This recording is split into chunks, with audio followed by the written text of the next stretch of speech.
Oh my gosh. Alright, so we'll go ahead and we'll get started, because it's 9:23. I want to try to get through as many of these ideas as we can.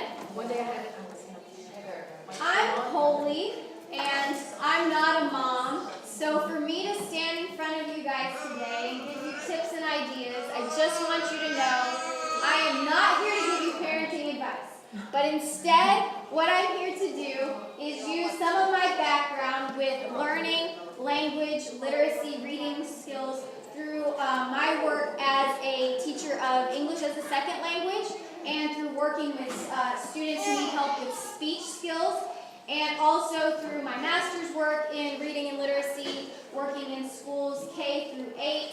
I have seen a lot of different types of needs in kids over the years, and all the time when I'm at a party or I'm getting to know new people and they have a kid who's 3 or 4 or 15, I hear from families when they see what I do, they say, "Is my kid behind?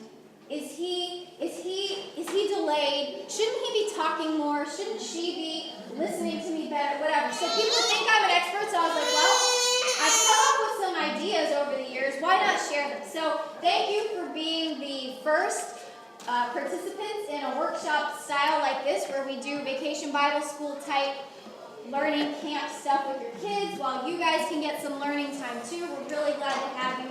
Welcome to Grace. Again, my name is Coley.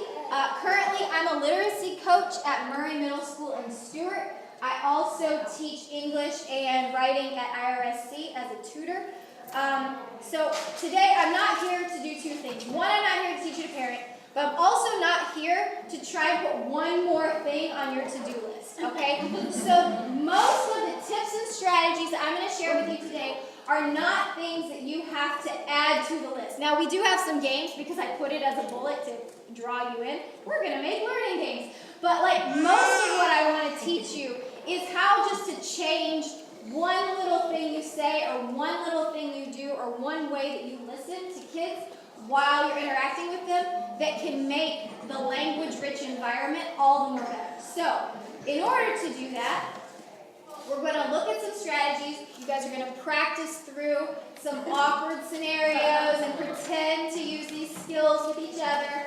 And then I'm going to go over some more heart issues related to listening and speaking. And then we're going to talk about some games you can play when you're driving in the car, when you're waiting for the toaster, when you're brushing your kids' teeth, whatever like that. So we'll do a little bit of a lot of different things, try to keep it moving, try and keep you guys talking with your partners at your tables, all of that.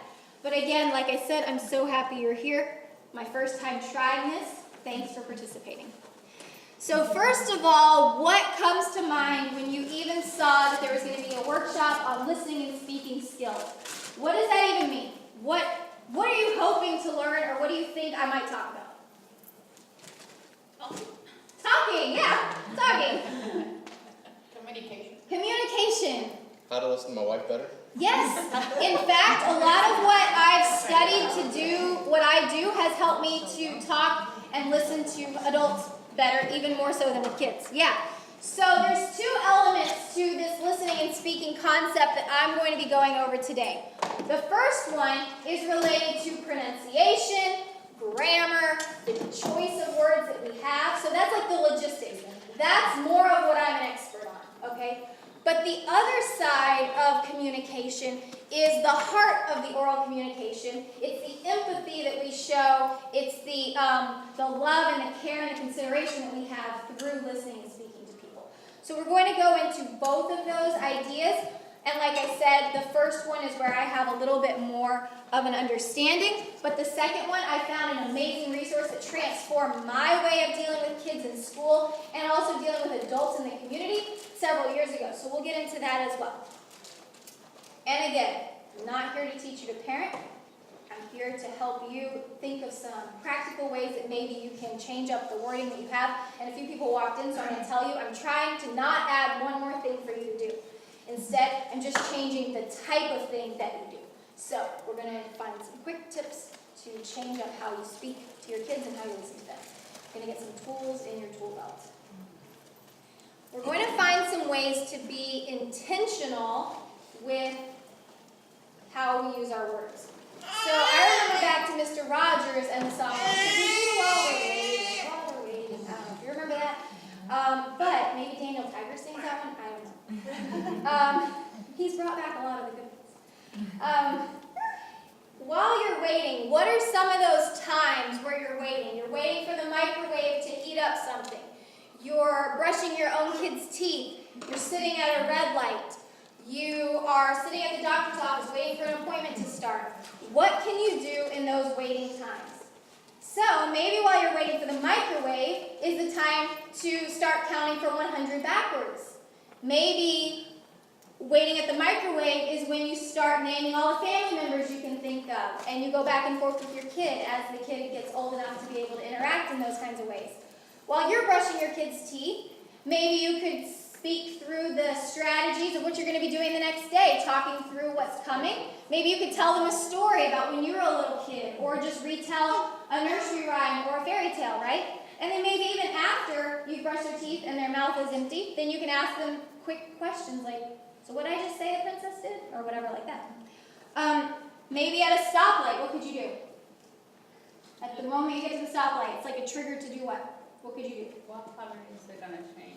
Okay, asking them what color's coming next, or what else? We could count up. Yeah, we could count up, because counting backwards would be hard because you wouldn't know when it's going to turn green, but we could count up. We could start at the beginning of the alphabet. Yeah. How about if you're waiting for an appointment? Asking what you see, like in your environment. Yeah, so like an I Spy type game would be good to play right in. We always do I Spy. Yeah. Doctors. Well, there's all sorts of new things that they may not even know the names of at the doctor's office. Yeah. Yeah. Oh, yeah, I did. I brought a bunch of pens. I'm sorry. Does anybody else need a pen? Okay.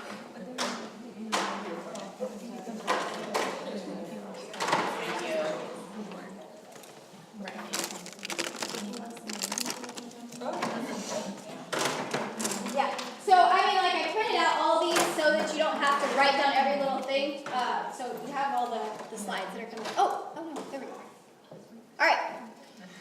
So what are some other waiting times? Brainstorm a few with your group if you want to write a few more down besides waiting at the doctor's office or waiting for the microwave. What else is a wait time? Grocery shopping. Anyone have tips? Grocery That's double.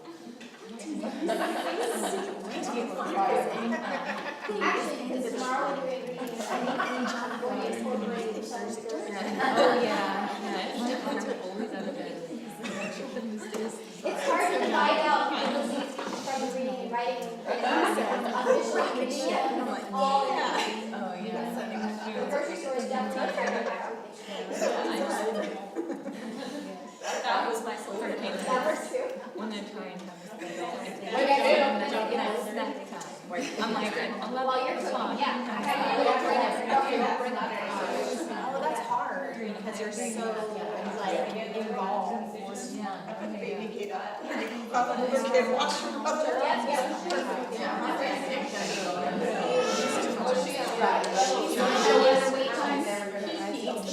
waiting for their next snack. Oh, yeah. Well, I have a tip coming up in a little while about granting your wishes and things. I'm waiting on snacks. All right, let's think of another strategy here. I think about this one a lot when I'm talking with adults. I find that I'm better at listening to kids sometimes than I am with listening to adults. But make sure that when you are going to give your child instructions, that they're actually attentive to you. So to avoid frustration, and I find this with my husband, I find this with my mother, sometimes with my friends, if I ask a request or I give instructions to somebody, but they weren't ready to receive those instructions, it was worthless. I wasted my breath, okay? But if we make sure that people are attentive, and then after we've interacted in some way, then we check for comprehension, either by very directly saying, now what did mommy just tell you to do? Or just checking by saying, so what are you going to do next after I told you to brush your teeth? I'm going to put on my pajamas. Okay, great. I'll see you in a few minutes or whatever. So checking for comprehension is also critical when making sure that you're using accurate communication with them. This keeps your family bond intact because you're less frustrated, right? Hopefully. And of course, I know it's very hard for all these strategies to apply to all of you. Some of you have 12-year-olds, some of you have babies that aren't yet 2. That is hard for me to reach everybody. But today we're going to go back and forth with strategies that are a little more applicable to some ages, a little less applicable to other ages. But I think between now and the last slide, everyone will gather some helpful tips. All of these strategies are not necessarily appropriate for every age, but you're going to find the ones that fit for your personality, for your kids' personality, for the flow of your family, and hopefully at least 3 or 4 of these will be useful for you by the end of today. All of them will? All of them will be helpful. Yeah, you have all the ages now. So another way that you can, and I heard somebody say waiting for dinner to get cooked. This strategy is really helpful, one, because your kids feel empowered and their self-esteem is greater, but also it lets you off the hook a little bit and you're giving them a chance to see if they understand something. Finding ways to incorporate your child teaching you something or your child teaching a friend or a younger sibling something, anytime your kid can talk out the situation is really great. Now, in a few tips down, I'm going to explain a little bit more about how you can model this for your kids. But let's think for a moment, if your kid is really great at knowing everything about every name of every dinosaur in the world, that is a skill that you can empower them with. They can create documentary type videos. They could go and make a presentation to some of their cousins. There are all kinds of ways you can encourage your kids to be the presenter of new information. During dinner time, you could even ask them to talk you through what you need to do if you're ready for that sort of bossiness. But giving them that opportunity to let you know what it is that needs to come next. Okay, I just put the noodles in to boil. What should I do now? I think you need to set a timer because last time you overcooked them. You know, whatever. So seeing if your kids can find out what it is that comes next is really helpful for them. All right. We're going to practice. Practice makes awkward. You guys are probably going to be a little less excited about my presentation as I get you into these uncomfortable situations now. You're not going to have to come up here and present them, but just talking at your tables. We're going to use a few strategies. I put some of like the random ones at the front to get you like warmed up, and then I move the awkward ones in here to the next section. We're going to try and use a couple of these strategies and practice wording things that could be something you might say to your own kids. So, for this strategy, I recommend anytime that you can to not ask your kid a question that only gets a yes or a no answer, or that only gets a one-word answer. Anytime that you can ask a question that needs them to explain something or elaborate on something, their language skills are going to get better. That kid may not be ready to speak in a complete grammatical sentence yet, and that's fine, but challenging them to try is going to build their fluency faster. And you also need to present them with the building blocks for good writing skills by also speaking in complete sentences back to them. So when you're in a conversation with them and they ask you, "Mommy, what time is dinner?" 6 o'clock. You're answering with one word. Dinner will be at 6 o'clock tonight. Gets the sentence a little more language rich. And this can be the case not just in English. If you have more than one language in your home, these skills are not something that have to happen in just English. Building that language richness in any language is going to help the kids to be successful in the future. So let's see here. I have some cards. Oh, no, these aren't just yet. Here we go. I'm going to read off a scenario, and I want to see who can come up with a good answer. Okay? Here we go. We don't want to have a one-word answer.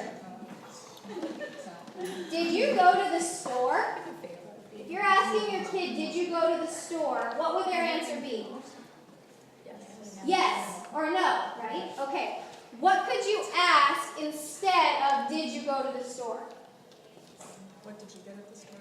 What did you get at the store? That might give reason for a list of items, yeah. And in that question, did you go to the store, you don't know if they went or not, did you? So if you started the question with where instead, at least that's building the answer to go beyond yes or no, right? So if we said, where did you go? Okay. What if they just answered the store? How could you model back to them something better? What store? What store? Okay, so you could elaborate by asking them another question. What if you responded with something like, oh, you went to the store? Building in the full sentence to model that. What did you see? That could be another follow-up, right? What did you buy? What did you see? Okay. What would be a really open-ended question that you could ask that could keep them going for a long, long time? Tell me about your experience. Tell me about your experience. Anytime you start with that command of tell me, that's going to give them opportunity for multiple answers. Also, that will give you opportunity for multiple follow-up questions. So tell me is one of those explaining kind of commands, and so that would be helpful too. What about the word why? Why also is a good beginning to the sentence to help them give reasons for why they've done something too, right? Why did you need to go to the store? Obviously, the store isn't quite as kid appropriate, but that's just an example. I thought we didn't want to teach the kids why. All right.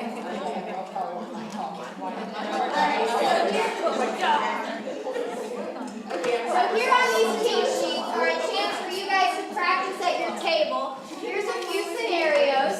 There are 3 scenarios here for you to practice.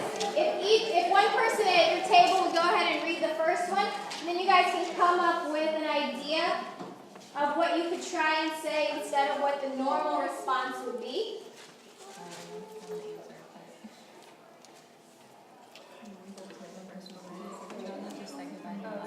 I always ask what was your favorite part. Yeah. Because if you say campfire, he just says yeah. So I'm like, I was what was your favorite name? What was your favorite Everything. Well, it's like we're more, so we wouldn't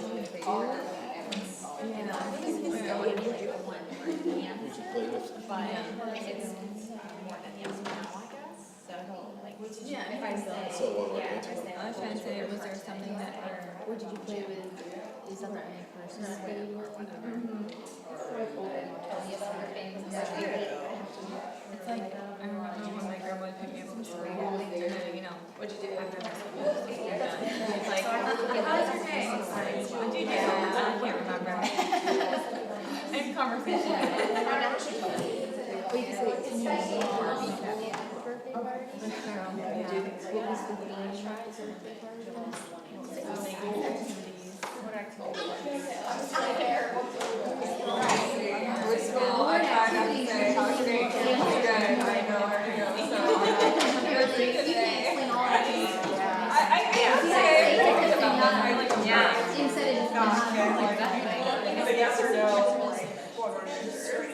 Okay, go ahead and look at the next one if you didn't already start on number 2.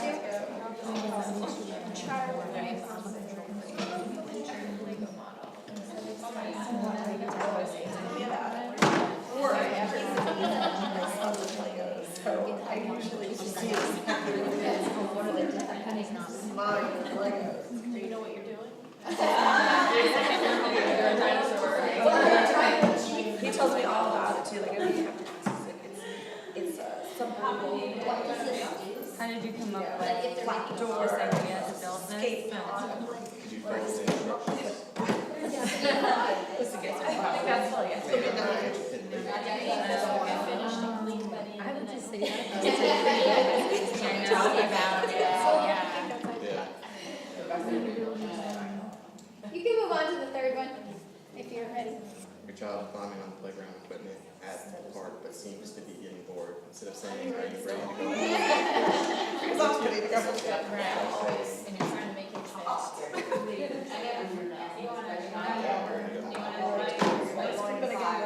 Is there something else you want to? But I guess if you're getting bored, you wanna try this way. Yeah, What what you do you try. Yeah. What do you Teachers like like How about we that. go home and do something else? Is there something else you want to do? Let's say yes or no.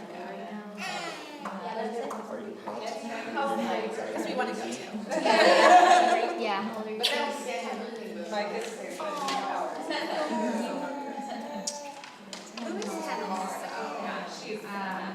All right, this next strategy I'm going to talk about.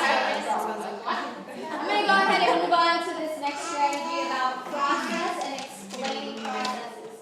So my brother-in-law, he has an amazing talent. His two sons, my nephews, are 7 and 4, and my 7-year-old is reading like almost at a 5th grade level. He's about to start 2nd grade next Monday. So excited. He's very advanced. My 7-year-old nephew is so advanced, and the 4-year-old is coming up in that same way. His mom and dad did not go to college. His parents love them very much, but I'll tell you, the thing that I think has made the biggest difference for my nephews is this next one. Nobody taught my brother-in-law how to do this that I know of. It's just naturally what he's good at, but it made me really want to add it to the list. And here's why. Because my nephews are talked to all the time. They're in daycare all day, but when their parents are home, they are constantly narrating through situations to tell their kids why they're doing what they're doing. It's amazing. So my brother-in-law's got a big southern accent, but he's like, son, Grandpa just died, and we're gonna need to go to his funeral in a couple days. And Grandma, she's really having a tough time right now. And so he just goes on and explaining cultural issues, social issues, process issues, everything to explain why they're doing what they're doing. And it's just really incredible to watch how the kids have then become models of that too with their classmates and their friends. I've been in my nephew's classroom several times. And he's just so eloquent with those sorts of things. And so I thought, I need to figure out a way to help you guys understand this skill if it's not one that you work through. But basically, my recommendation is pretend like you're the host of a cooking show. Okay, think of it in that way. You listen to Rachel Ray or somebody, and she just talks about everything as she's doing it, and yet still measuring it correctly, but then she goes in the oven and pulls out the perfect one, and that somebody else made like 4 hours ago. But that's just the way it goes.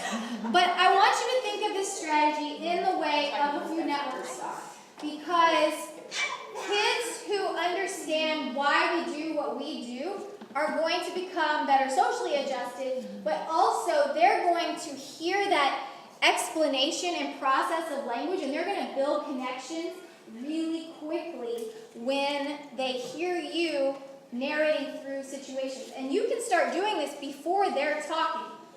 And so trying to do this and being as uncomfortable as it feels, we're going to practice today so you can kind of get over that.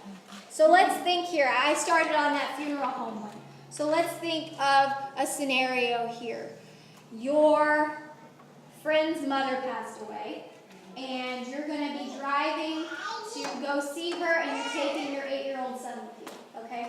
Let's think through. What might be some things that you say in the car as you drive with your 8-year-old to go visit this friend's mother? So it's not someone that your kid knows well, so they're not grieving, but they need to know a little bit about what's going on. What kinds of things might you say as you drive about this process and this experience? Age 8. So they're 8. Let's say they're 8. Oh, okay. Yeah. I know. It's hard, right? It's hard. I think I would do. It's hard. But do we want them just to walk in that funeral home without knowing what's expected? No. that. So Leah would be going through since she. Okay. So some people that you see when you walk in the funeral home may be crying, might be sad, might be hugging each other. So we're talking about the types of things they might see. What else would we Well, I say? did take all my kids to their father-in-law's, I guess their grandmother-in-law, my grandmother-in-law, so their grandma, but they don't, Yeah. their great-grandma, but they didn't really Someone know pretty her. removed. They didn't really know her. So we went to her funeral, and I explained to them, I was just like, we're gonna go to his funeral, it's grandpa's mom, she's gonna be under the caskets, people are gonna look at her, Right. everybody's gonna be crying, your daddy's gonna get upset, Right. grandpa's upset. So now in this situation, she probably exposed them for the first time to the word casket, Yes. right? Okay, so that's probably not a word that they would have heard too often before, so that's exposing them to new vocabulary. Well, they're all older. Okay. James was only like a baby then, so. But it was he was 7, 8 then, so it was his first time going. And he was very interested in her, like he kept looking. So, Right. but- Asking questions. Yeah. Maybe you can ask them questions of what you might think you're going to see. If they're 8, maybe they've seen or heard of friends who've had loved ones pass away, so maybe they have some of that background already. How can we explain this process a little bit more about the actual what they'll need to do once they're in the room? Maybe setting some expectations for their societal norms. Like to sit quiet, Right. like, Respectful. yeah, talking quietly and Right. just to remain respectful. Yeah. Using the word respectful, letting them know this is to let people know that we feel sorry for them, but we're going to keep our voices soft and things like that. Yeah, that's great. So we're going to practice with a couple. We're going to pretend like some of these are happening. If you're brave and you want to try one with your group, please feel free. You don't have to do all of these, but try and think through one. So there's one on here, walking through the grocery store refrigerator section, approaching a railroad crossing, and the safety bar just came down. You hear an ambulance coming up behind you. You're putting laundry into the washing machine. You're choosing a birthday present for your friends, or you're waiting for your pediatrician visit. So you're trying to talk your kid through the process before it happens. Yeah. So what would you say to your kids? Close it and start it. That one was easy for us. Not touching your brother. And like I was dating right down the street and there's people still driving and I pulled over on the side of the road and I was like, why are you stopped? And I'm like, because it's where the car's working this time. Pull over on the side of the road and it's like, I had to explain the whole thing. So I've done that once. I realize I really don't compromise for your friends. Stop taking my kids It's cold down here. When we open the door, it's like you have to make a picture on the inside of the Yeah. So you just So we were like, I didn't even like include them. look forward to certain sections, keep an eye out. I had them with me shopping, so I was going through them. And I was like, oh, we're looking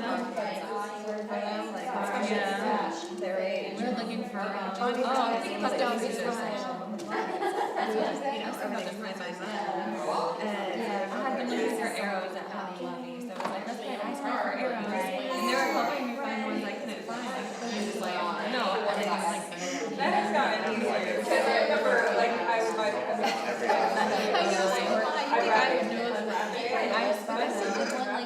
But now, when I go to the like, as they start observing and if they put these together, he gets it, like, and then like he'll get excited about what it is. What it is. Also, Right. so better, but yeah.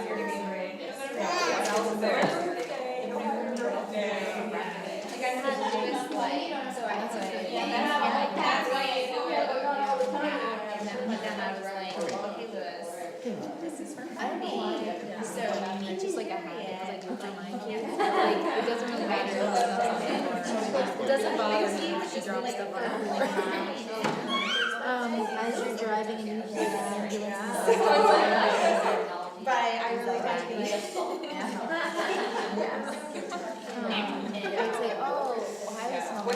their friend is gonna like, I kinda had to go down that road, like, I know you like the monster truck, Well, we're saying things, so we can't compare each other. Girls are just hard, because they Can I sign it first? Like, let's see if we can find it first.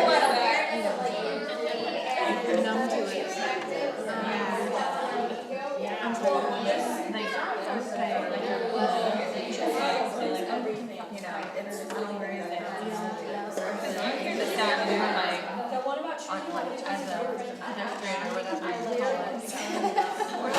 Where is it coming from? Where is it from?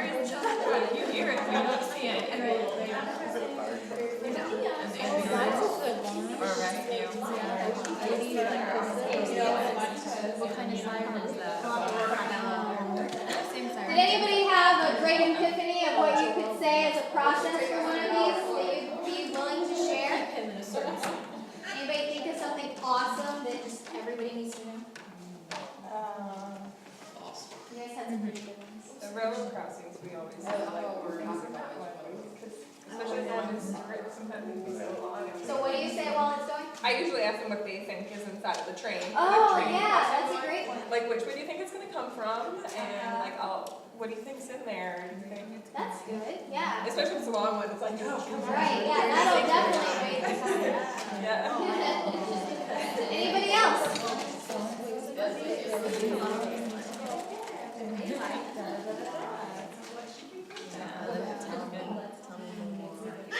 So for our next skill, this one, I'm going to make you practice too. Hard to get. I'm so used to looking at Kids often say things incorrectly, right? We go to the store, Paschetti, right? That's the cute one. They either mispronounce words or they use grammar incorrectly. There's a lot of grammar rules. They don't need to know them before they're 5. That's part of the language learning process. We don't always have to correct when they mispronounce or when they use grammar incorrectly. It's not really age appropriate to expect them to use I and me correctly before they're 6. It really isn't. It might make you cringe, but it's okay that they're not. If you very directly correct them on their pronunciation or their grammar, that can often cause them to feel self-conscious and then even refrain from ever using that word or phrase again. And so my recommendation, and this is a skill we're going to practice, is instead of doing that, we want to help them save face. And instead, we want to repeat back to them in a way that's sometimes kind of tricky. We want to repeat back to them what the right thing to say would have been. So, if Toby, or if some kid's talking about Toby here, and he says, Toby mean to me, right? He's got the to in there. He's using the preposition. That's great. But he missed was. Toby was, right? So here the parent could say something back. I'm sorry to hear that Toby was mean to you. See, he's saying was. You've put the was in there. That's modeling for the kid that was would be the appropriate word, but you're not telling them blatantly, you're wrong. You need to say was. And so by fluidly just engaging them in conversation, by then incorporating in the correct grammar, that helps them to hear it correctly. Maybe they hear it subconsciously and it's not direct, but the next time you do it and the next time you do it, then eventually it will sink in. But that will help to continue that strong relationship you have with your child versus always telling them when they've done something incorrectly. Because honestly, it doesn't really matter that much. Their writing and reading curriculum, when they start formal schooling, is going to work out some of those mistakes through proper exercises. You don't have to do that and stress over that early on. It's fine. If they're 14 and they're saying, Toby mean to me, well, you can talk to me later. We'll figure something. We'll make a plan for that. So how about this? Child says, Paschetti is so good. That's adorable, right? But the parent can just say, I agree, I love spaghetti too.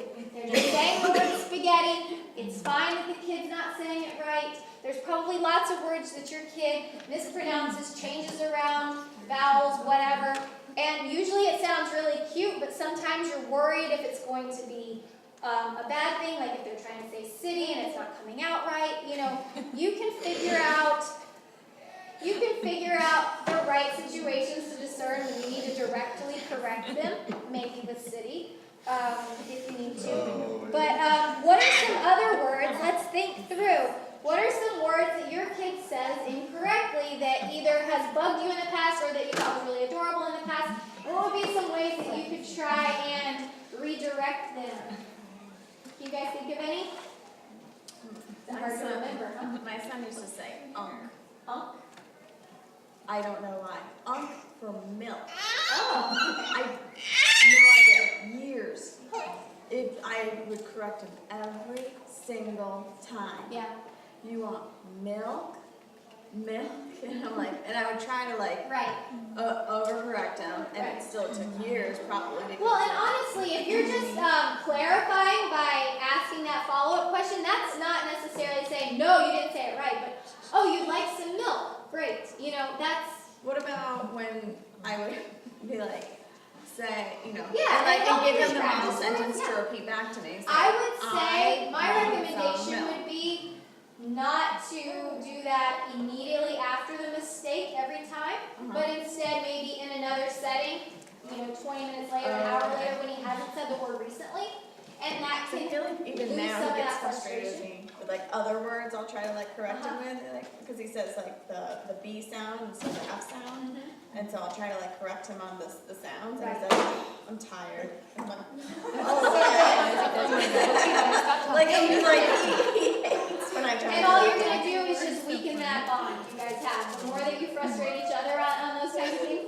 So I recommend, if you're going to try some of those exercises, do them outside of the setting of when he's made the mistake Okay. on the front end. That way, then it's not associated with, oh, I'm a failure. You know? Right, so I can still work on that sound with him, but just Not at that in moment. that moment. 'cause Yeah, it which obviously also at frustrates that him. moment is when you're thinking of it. So maybe you're not going to think of it 45 minutes later. I get it, it's hard to remember. But that's my recommendation, is not doing it right then. Okay. Yeah, just to Okay. save that relationship. Okay. Yeah, yeah. What other words or phrases or grammar mistakes? Lou says purple. Purple, And is I'll that say, purple? yes, it is purple. Yeah, and that agreement, she's getting her point across. You know what she means, and that's the point of language, not that it's flawless. So is it bad, like Michaela would say, oh, let's go see the Klopsters? I'm like, yeah, let's go see the Klopsters. Like, is it It's bad? adorable. It's adorable. Yeah, because like now she says lobsters. I'm like, oh, let's go look at the Yeah, Klopsters. that's like a lot of kids will say hold you instead of Yeah. hold me, right? And then the moment when they stop saying hold you, and the mom's like breaks her heart. Yeah. So that's another one. Choose your battles. Like if you want it to be a word, like you choose to say binky instead of pacifier, or whatever. You know, we have lots of little pet kid words for things. That's totally fine. Mispronouncing a word to be silly, no big deal. No big deal. The whole point of language is communication, not perfection. Yes. All right, this one is going to take you out of your comfort zone a bit. So here we see a word, obstreperously, okay? So the boy acted obstreperously. If we just said that sentence without the context of anything else, is a kid, or an adult even, going to know what the word means? Nope. Not so much. Not even. Maybe you can guess. How do you say it? Obstreperously? Obstreperously? Screaming. So here's the deal. I have taught English as a second language since I graduated college, I don't know, like 12 years ago, I lost track. I've been in several situations where I've been around people who are in college and going to like English as a foreign language classes, like they've come here from China and they're taking school in the US or whatever. So I've been around people at like parties, or this one example, I spent a weekend with a lady who was my friend's roommate in college, and she was a foreign exchange student, and her mother came over from China for the wedding, and I was hanging out with them, and she said, I understand you so well. Do you teach ESL? Like, nothing had come up in the conversation, but she noticed. And I'll tell you that it clicked for me that weekend why she thought that, and this strategy is why. So, in this situation, you see the comma after the word obstreperously, right? Okay, so obviously when you're talking, you don't put commas in your talking, but think about how to use commas to offset phrases that explain something. Like, Vanessa, a really incredible scientist, blank, comma, just discovered a new bacteria or something, right? So we've got those commas explaining that Vanessa is a really great scientist, right? Okay, so let's try and think of ways in our own verbal speech that we can use words that our kid probably doesn't know what it means. You don't have to go look up new words like this one, but just words that you know they don't know but you've learned because you're older. Think about how you can use commas to offset the explanation of that word within the context of the same sentence. So in this case, the boy acted obstreperously, comma. Now we have a definition of obstreperously in the context. So it says, yelling and screaming down the aisles of Walmart until his mom gave him candy. So obstreperously, in this case, we don't know exactly what it means, but what can we guess it kind of means? Obnoxious, okay? Right? So we've got a good sense of the word. Would we be able to use the word again after just hearing it this one time? Probably not, but we're exposed to it, right? Here's a second example that's a little bit more on my level, where I know what the word spectacles means because I'm an adult and I've heard it in, 19th century books. And your kid eventually is going to read this word. If they read early 20th century books, they're going to hear it eventually, but out of context, maybe they don't know what it means. So here we go.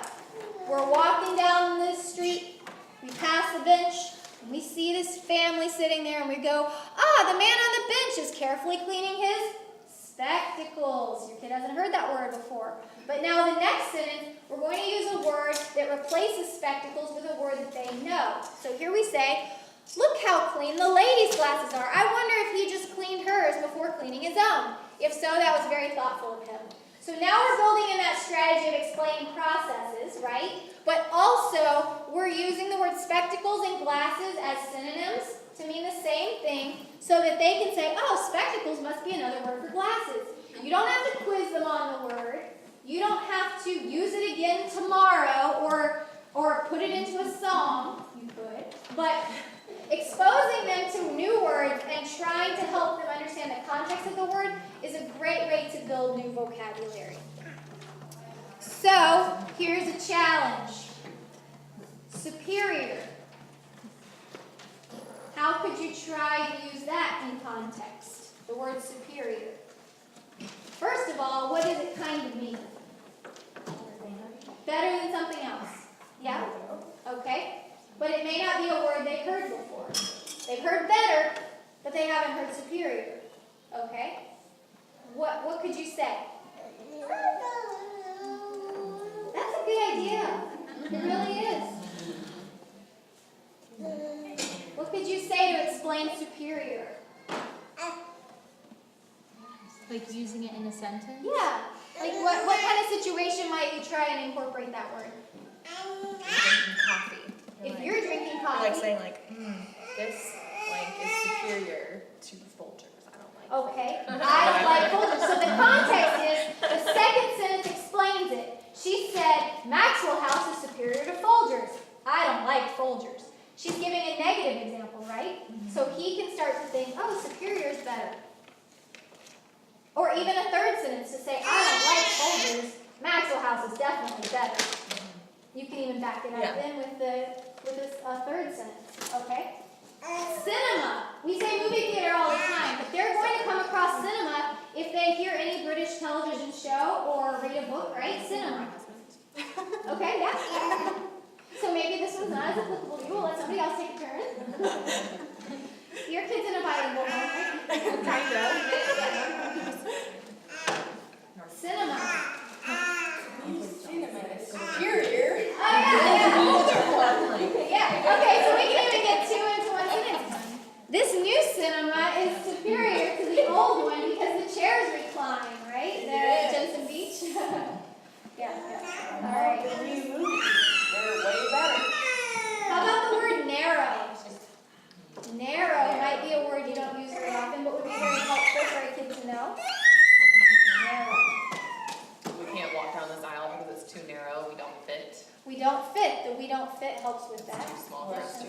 it's too small for us to fit through? Yeah, great.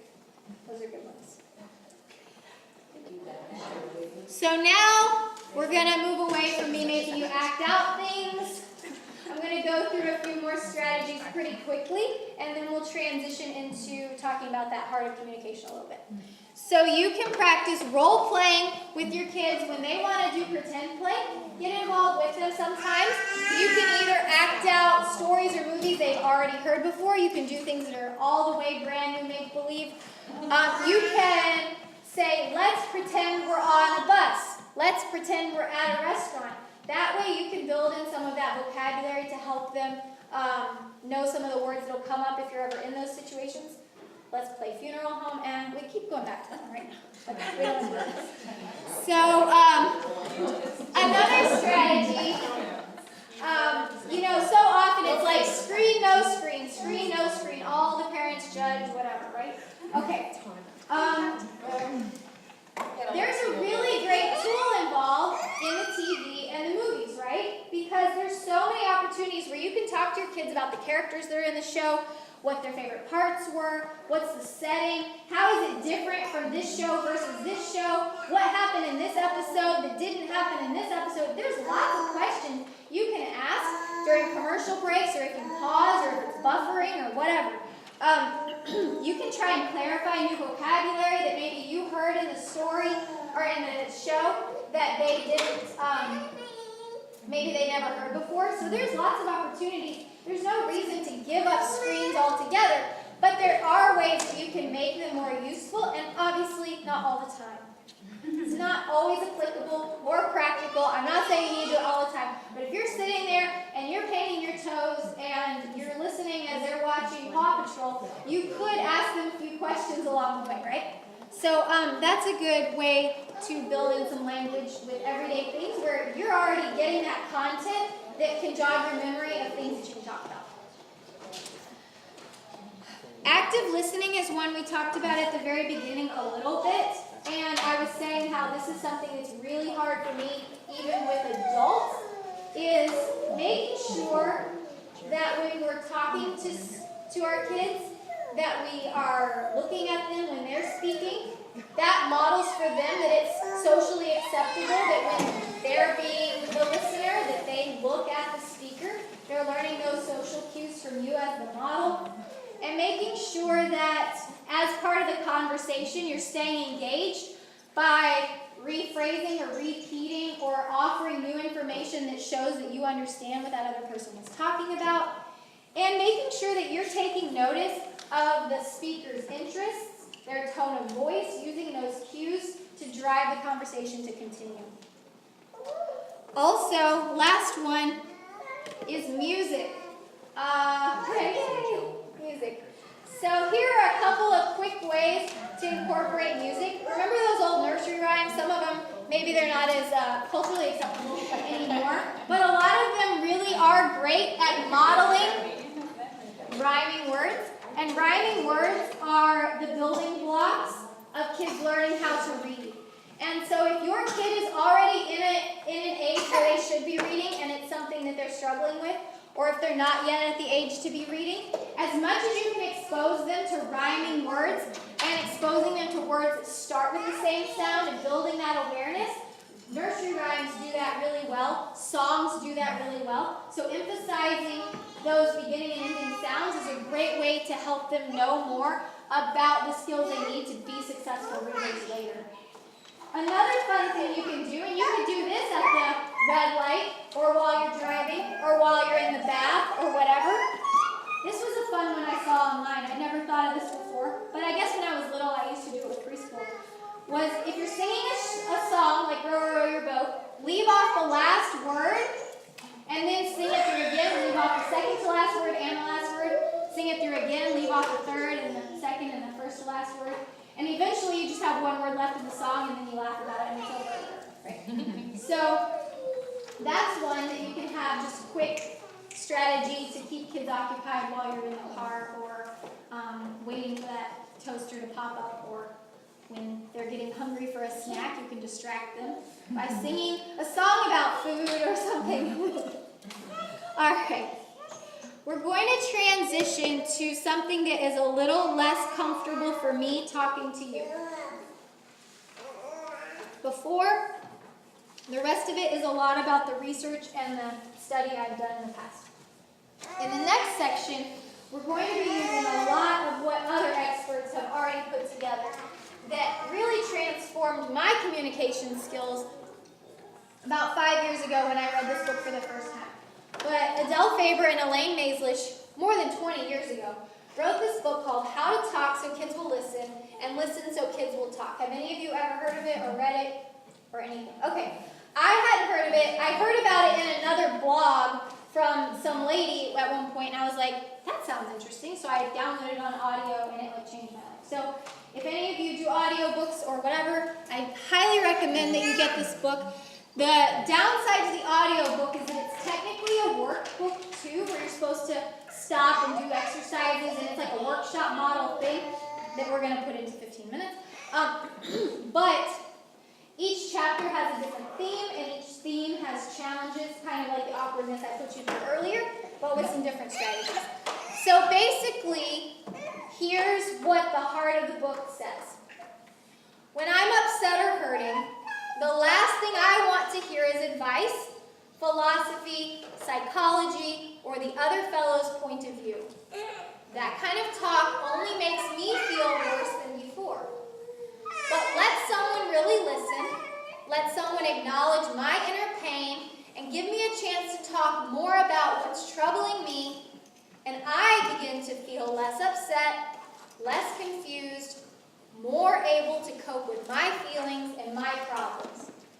So this is the author, a grown professional woman who's writing these words. How do you resonate with this type of thinking? Is this true for you?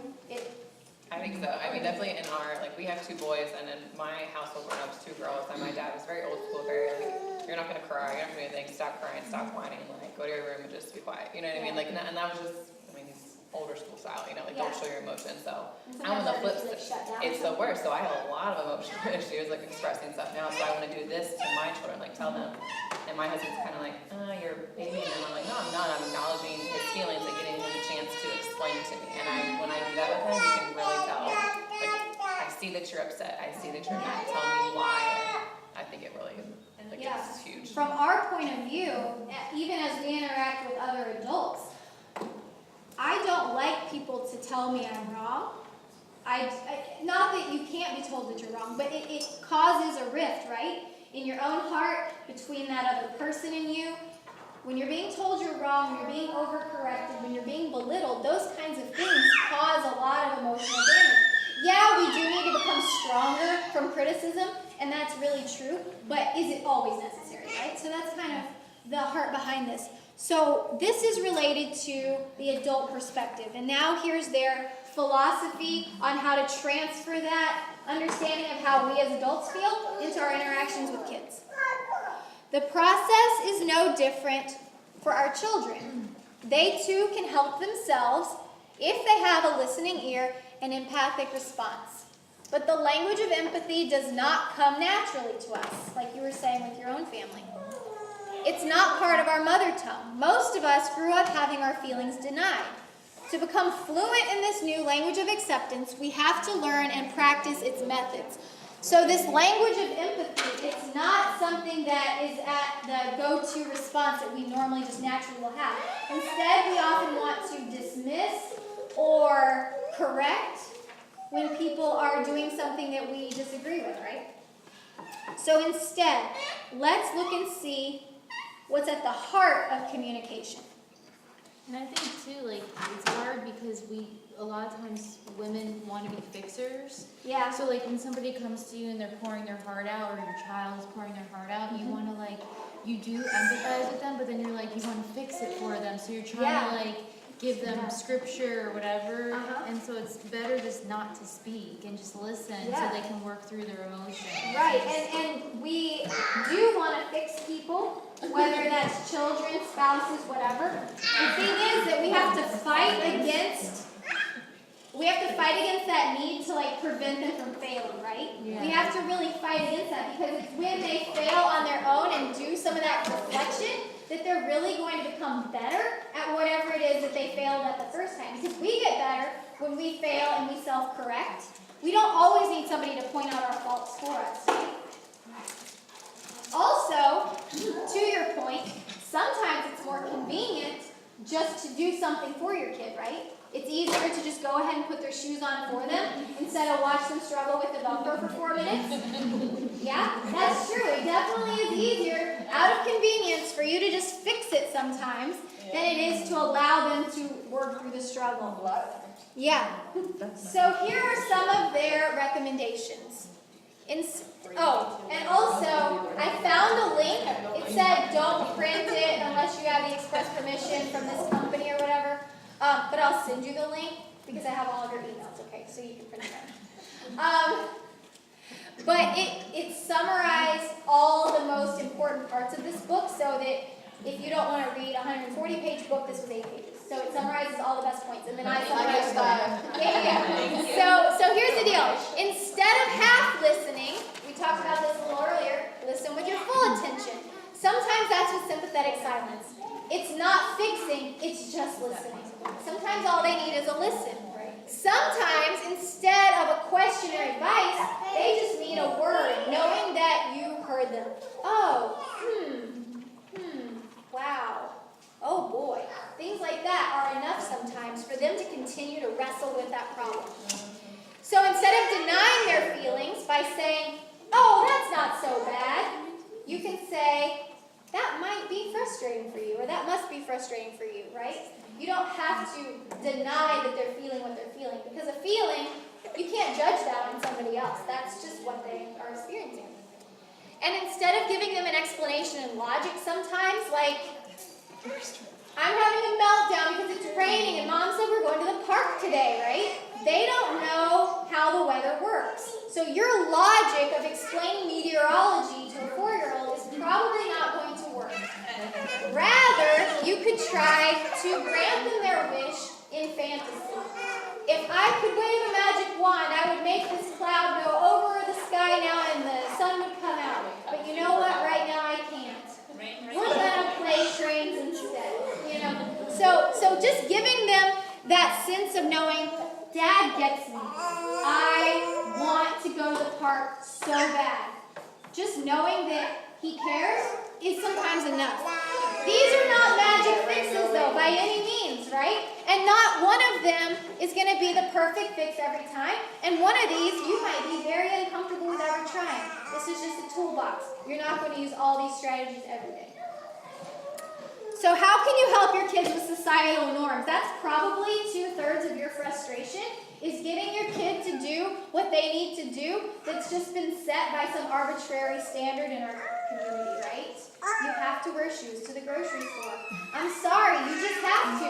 You've got to put your shoes on, right? Helping them to comply with rules that either are set in your own home or out in society is 2/3 of your battle sometimes, right? Sometimes the more intense we are at insisting that kids follow these norms, the more resistant they become. And sometimes what happens is that you get frustrated, your kid gets really frustrated and has even more of a meltdown than they would have had otherwise. So some of the ways that we make this worse sometimes is by blaming or threatening or giving commands or even like moralizing the situation. If you were a good boy, you would, all those kinds of phrases can sometimes be damaging, but we use them because it's really hard not to sometimes. So now I'm going to give you some ideas of ways to transform your language. Let's figure out, your kid just got out of the shower and the wet towel has been left on your bed. So instead of blaming or being sarcastic or moralizing the situation, you can describe without tone of harshness, without judgment. You're just describing, there's a wet towel on my bed. It's really hard to keep that neutral, right? All right?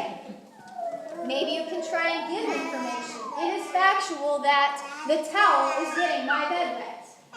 See, there's no tone of voice, there's no sarcasm, there's no demand. Maybe you can just say a word or a quick phrase. Sometimes, if the kid has been told repeatedly, this time they might just need one quick reminder. Susie, the towel, right? How about you expressing your feelings? Your kid can have feelings, they're valid. So can you. By you putting the I statement, what you're doing is you're owning the frustration. You don't have to fake it and pretend like you're not aggravated by the wet towel. But you can also let your child know that you're not putting it away. It's their responsibility, right? I don't like sleeping in a wet bed. You're explaining why you'd like them to put the towel away without moralizing the situation or making them feel guilty. If they're able to read and write, sometimes even providing them with a note, like a post-it on their door or on a mirror. You can pretend like you are that item, like sincerely the toolbox or sincerely your towel, right? So please put me away. I don't want to get rusty by being left outside. Sincerely your bicycle. So the ultimate goal, as much as caretakers hate to admit it, is that your kids need to become autonomous, right? We don't want them to not need us because that's part of the fun of family, right? Is being needed and being wanted and being loved. However, allowing kids to do things for themselves and wrestle with their own problems and make their own mistakes within a healthy and safe environment that you're providing for them is going to be the opportunity for them to grow the best. So finding ways for them to be able to make their own choices when possible is going to be critical to you helping them with their development. Showing them respect for their struggle is important. This is one that when I read the book the first time, my husband's a pastor in the church. I didn't say that. But he's with the kids, and I'm always with the kids. And now I'm with the adults, and we switched today. So I think he'll want a nap later. But he's great. He's really great. So anyway, when I read this book the first time, and this strategy hit me, and I realized that this was something that I started to do better with, and then I noticed that he needed help with this strategy, so I talked him through it. Because sometimes when we're talking with people, we're encouraging them to try something by telling them that it's easy, right? We're like, oh, this is so easy, you should try it, get on this balance beam, right? Okay, if I tell you something's easy, and you try it and you fail, how do you feel? You feel like somebody lied to you. You feel embarrassed. Like, oh, great. You're not good enough. I'm not good enough for that. I'm not good enough for that. Okay. So when we say, oh, don't worry, that's so easy. This book's short. You can get through it quick. Okay. All of those kinds of things where we're using adjectives to describe things in a way that might cause people to feel embarrassed or less valuable if they fail at it or they can't do it and they start to feel stupid or they start to feel slow or they start to feel uncoordinated. All those feelings can be remedied by changing it to making it sound hard. So I'm not saying lie to them, but for a 3-year-old who does not have the dexterity and the hand muscles yet, opening a jar is hard. It's not hard for you because you have a grown hand, okay? But from their point of view, by you explaining to them, sometimes a jar can be hard to open. Sometimes, and then you give them a trick. Tap the lid, run it under warm water, use a rubber grip. You can offer them suggestions of ways to try and get it right. They still may fail. They still may ask you for help. That's fine. I'm not saying don't ever help your kid, but when you have an opportunity to give them a chance to struggle through something, don't encourage them to do it by saying it's easy. Instead, offer them a suggestion because it's hard or because it's challenging. Okay. So the reading the book thing, my son who's going to be starting kindergarten, and a lot of times I just want him to get a book and try to read it. usually I'll just say, okay, try to tell me what the book is about. And he'll say, I can't. How else can I try to get him to, besides just looking at the pictures, looking at the words also, and Are you coming tomorrow? yes, Okay. I'm gonna try. We're gonna focus on reading and writing Okay. mostly tomorrow. Okay, But the way that you phrase questions is going to be important because if he doesn't feel like he can answer that specific question, yeah, he's going to shut down, but maybe starting with a question that's easier and building up to that. So, I mean, even if you're taking it as low as, what's the letter of the first word? Because you know he's learned his letters. What color is the truck that's on that page? And so building that confidence with some of the easier questions first. Right now, with this age between 4 and 6, where some are starting to think about reading and then others are not, he's behind. Yeah, he's not behind. he is behind. You want him to read a book before he's in kindergarten? He's not being Well, but he doesn't know his letters yet either. Okay. He's still in that concept. He Okay. doesn't know all of his letters. He doesn't know. He'll get there. Yeah, I know, but Yeah, but so asking questions you know that they likely know the answers to, or that they knew the answer to yesterday. I know they're gonna fake it sometimes and pretend like they don't know anymore. And they'll be And interest one yesterday day, they and like the next corn day dogs, they'll and be- today they don't, and you Yes. just bought a whole bunch of them with Sam's. Like, I mean, they're fickle kids, right?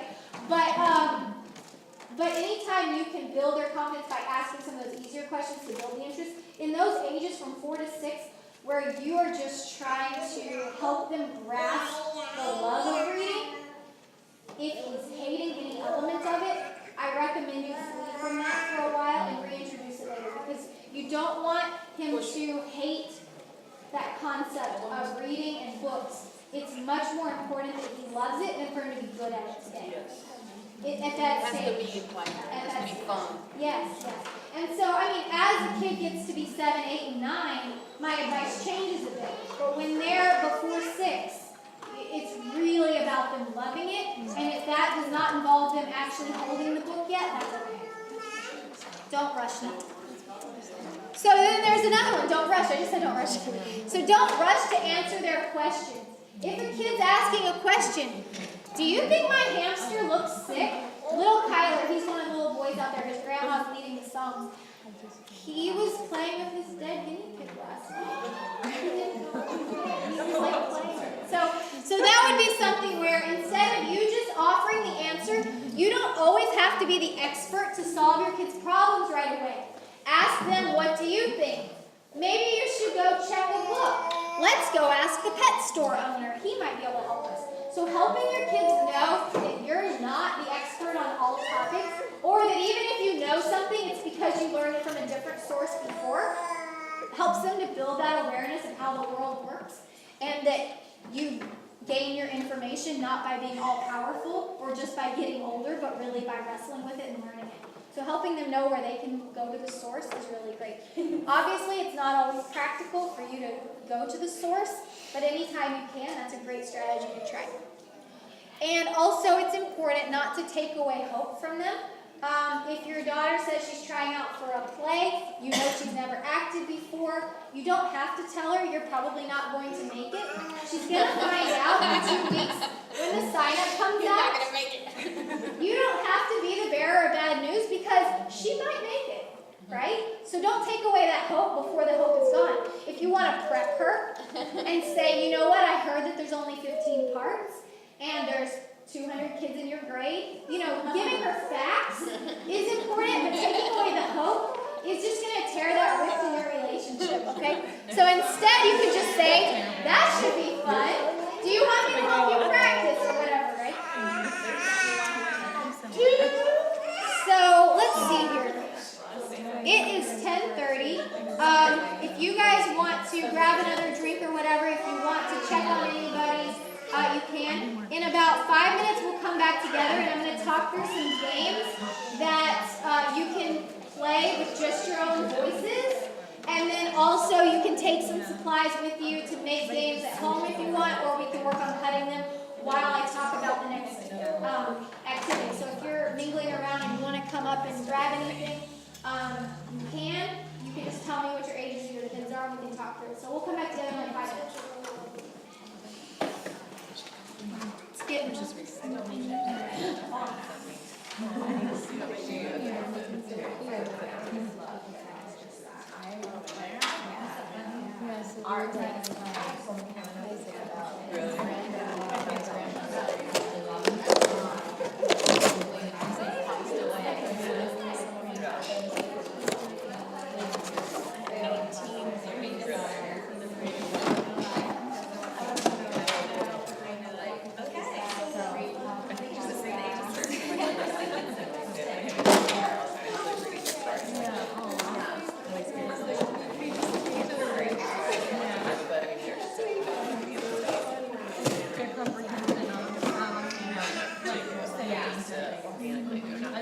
like, you know, like, just trying to like, you know, people's lives and trying to say a good thing. sitting in our car.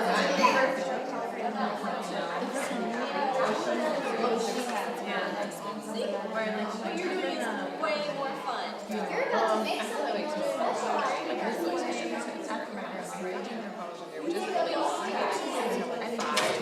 You know, but now we're at this, you know, get tired, but you know, So at that point, it was like, exactly. Yeah, because when I started out my own guys, following my too, like, I think that's, you know what I mean, like, I want to make that's just my personal side.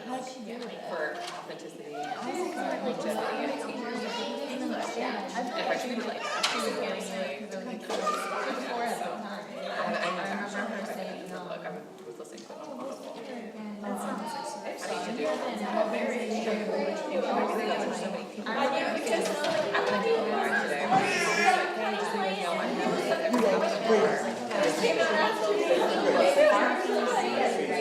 Yeah, that's why I gave it all. Yeah,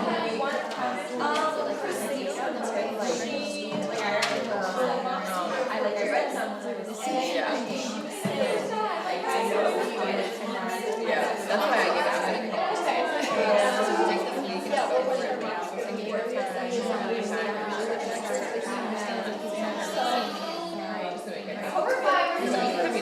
That's fine.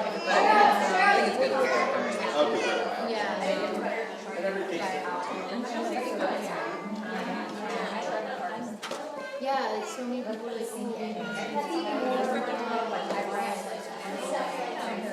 Oh, yeah, me too.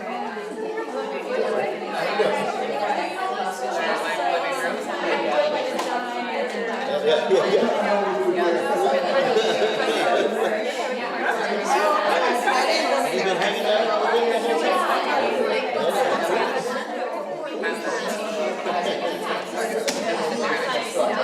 Oh, yeah. Oh, yeah. And then, like, I'll be done with it. as they grow, you know, and then you said like, it's rather, I think you're saying. You're doing crap. You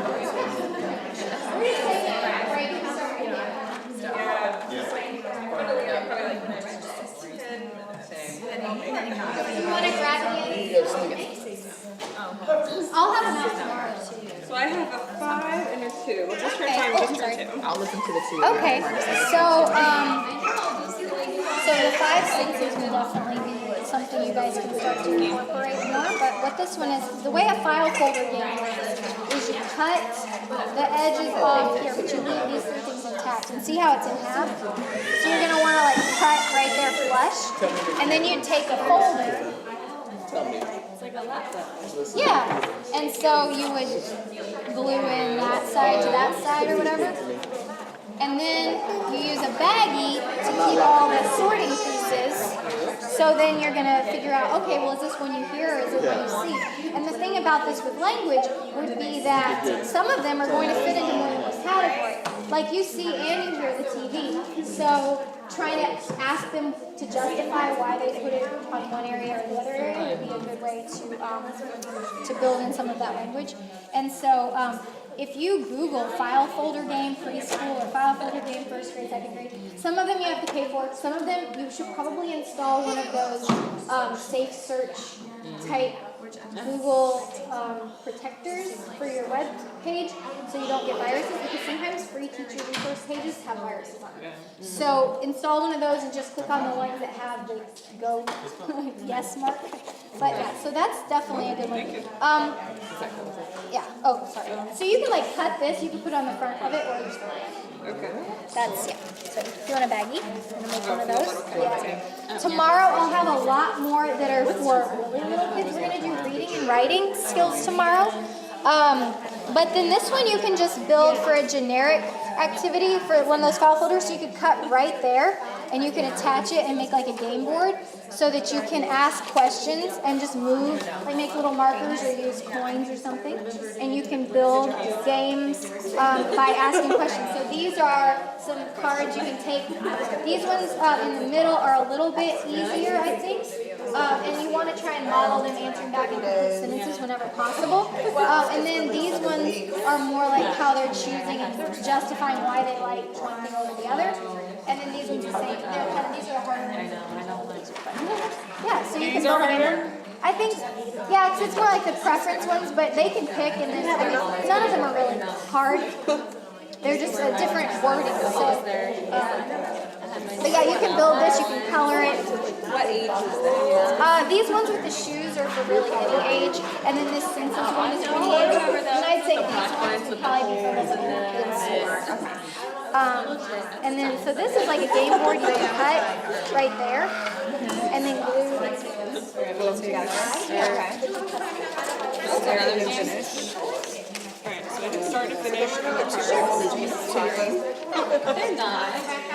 They're too old. Justin's not gonna do that. No? Yeah. I'm going like,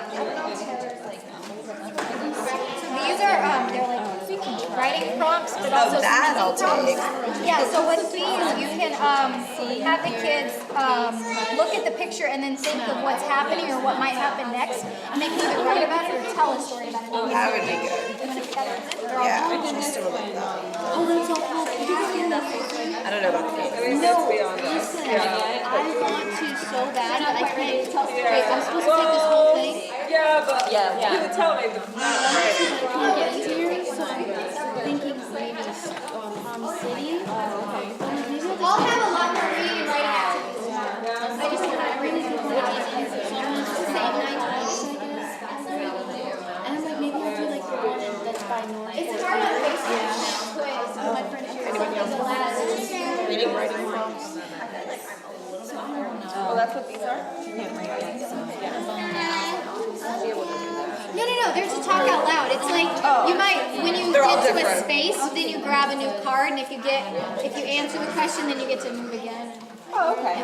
They're just family talk questions. Okay. Random talk question. Talking. I don't know. Oh, I don't think it. Anything. You can take it. Wait, you can take all the things. So what's this start They're all game? different. So you What's can this choose game based for? on the knowledge level. So it's like you just like go through and then like these are prompts and you We'll have can more write things or tomorrow. talk it out. It just helps you to.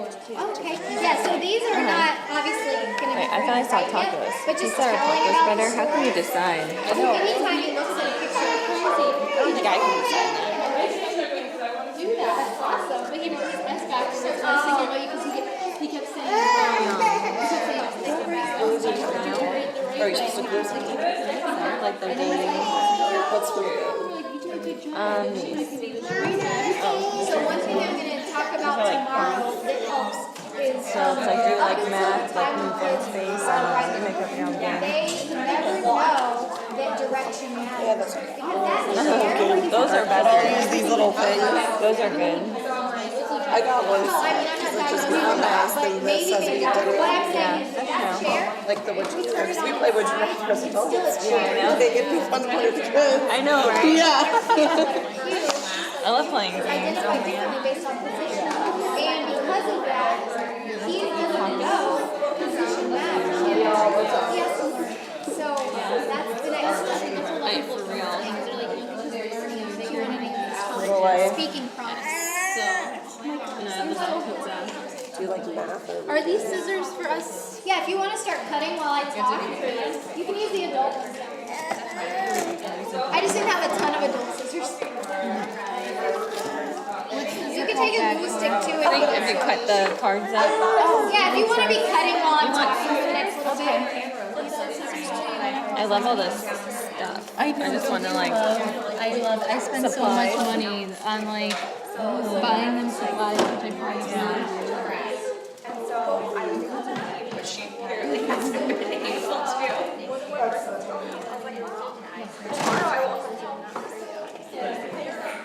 Alright, so if you guys want to cut anything while I'm talking, feel free. If you don't want to, you can. You can grab some while I'm talking, no problem. The next little part, I'm just going to explain some different games you can try. All the strategies are in your PowerPoint to remind yourself of what these games are if you want to ever try them later, but you're not able to write them down now. You can take some of these handouts up here. There's glue sticks and scissors if you want to start assembling them out. If you cut out your little strips and you need to sort them, store them, there are Ziploc bags as well.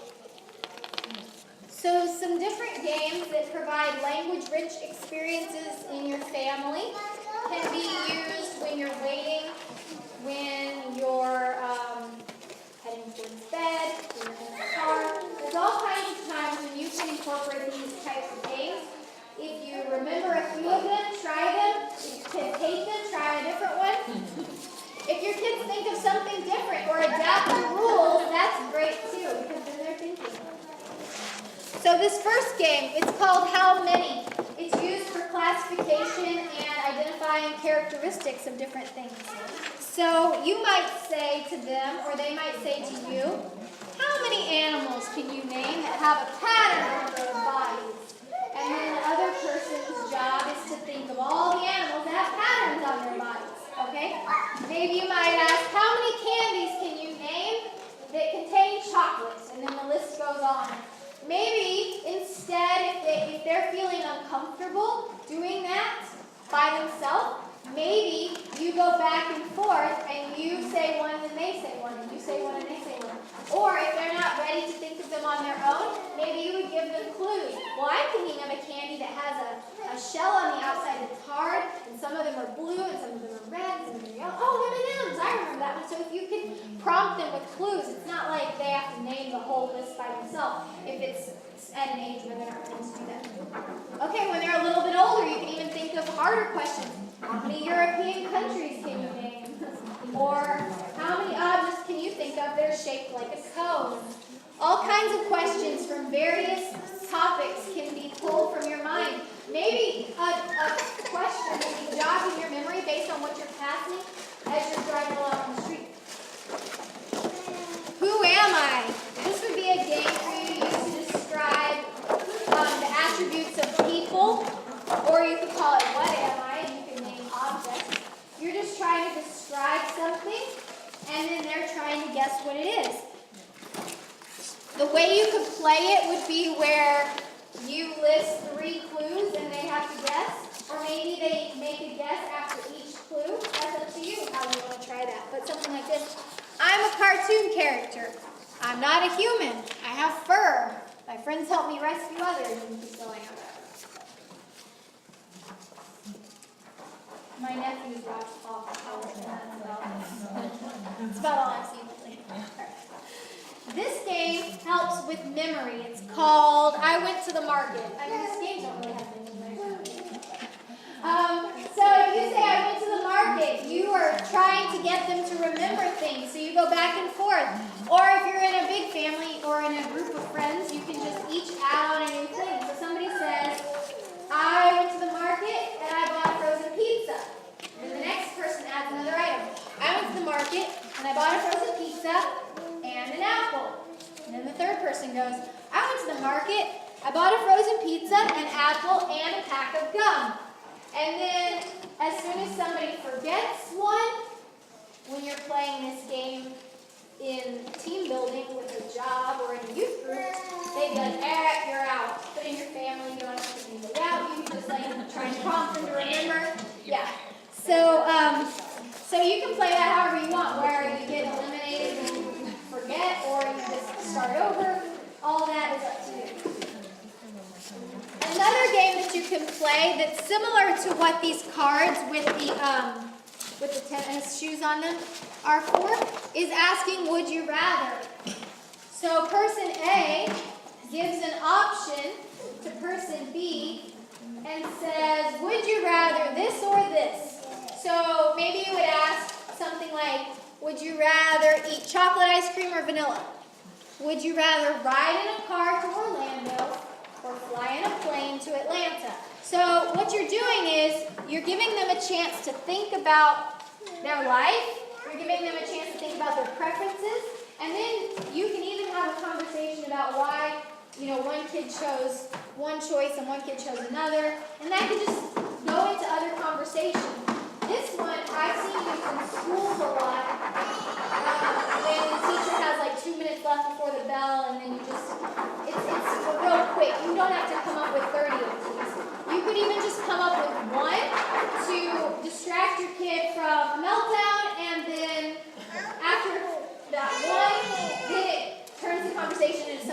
then now all they're talking about is all the ice cream flavors, right?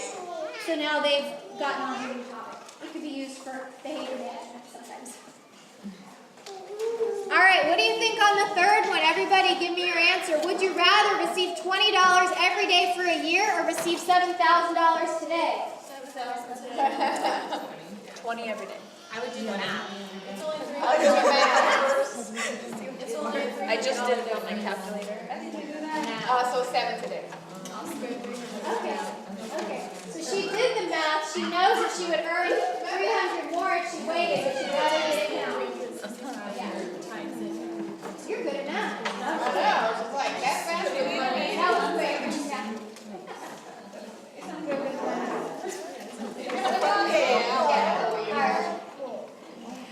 Okay, so this game takes a little bit of thought, but I remember playing this with friends when I was little. Their mom was doing stuff like this in the car. This reminds me of So it's called Odd One Out. You name 3 items, and it might be that it's subjective on which is the odd one out, and that can cause, playful argument within the family, and that can be fun.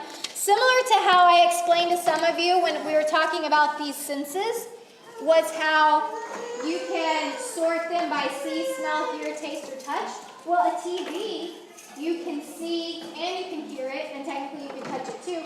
So giving your child that chance to justify and explain is going to be a great way to build in more language. And so in the same way with this game, Odd One Out, maybe they've thought of a way that the words are connected that you didn't think of. And if they can justify that, maybe they still win the point, right? The argument point.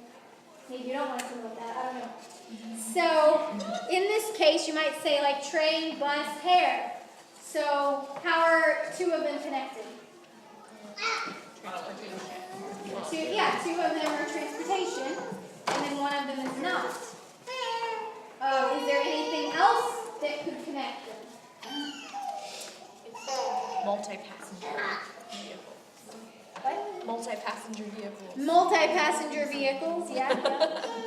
Well, what if your kid's trying to be like, well, your hair's a vehicle for lice, or, something like that. They're going to try and come up with something smart alecky sometimes, right? Well, what about how train and hair both have the AI blend of vowels in there? They might have thought of that. I don't know. I didn't at first until I just glanced back at it now, right? Okay. Slice, mix, grate. It's a little bit trickier. What do you think? Let's say they're related. They're all related by being steps you take in the kitchen, but what would be the difference that one of them does not involve? Cutting and grating, like cutting versus Slicing mixing. and grating use something sharp, Yeah. and mixing doesn't. They take it apart.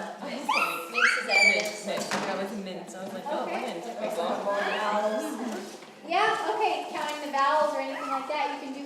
So you can build in all kinds of different skills. Monkey, reptile, mammal. Okay, so she's gonna say reptile. Why? Monkey is a mammal. A monkey is a mammal, okay? Monkey and reptile mammal are like whatever you call it. Is that Categories. They're categories. what's the scientific word What's the there? vocabulary word for that? Order, phylum, species. Which one is that? Okay, so the classification of the different animals. Classification. Amphibian, There you go. reptile, mammal. I have very limited vocabulary. I'm around kids all day. So that's one for conversation. All right, so you can play sound tennis. This is a skill a little bit different. I just have two more. So sound tennis is kind of like thinking about the sounds only. So this is before or instead of a reading game. So we're not really thinking about trying to correct the kid. If you go with the sound and they say king and cat, and we know that C and K are not the same letter, we're not focusing on that. We're focusing on the sound at the beginning. So like even if you said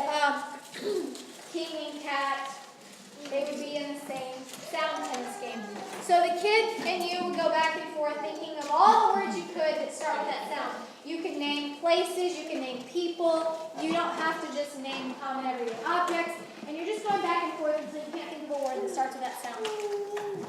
Another way you could expand this game would be with an older kid by challenging them that whatever was the last sound of the word you said, then they needed to say a word that began with that sound. So if I said soup, then their next word would need to be like paddle or something. And then my next word had an old sound at the end, so then I'd say leaf. And then F was the end, and then they would say friend. And then I'd say dog. So like go back and forth, but it's kind of like a chain. So instead of going back and forth with the same sound, you're changing the sound every time. So depending on your age of your kid and your mental capacity that day, you can try that one. Yeah. But that just helps them get those sounds a little bit more. You can start that game around 3, and they may still need some help. Last game I'm going to recommend is I'm Thinking Of. And this is very similar to the one I named earlier where they were describing characteristics when I said, who am I? But this would be like for an object, so you'd say something like, I'm thinking of something that's red.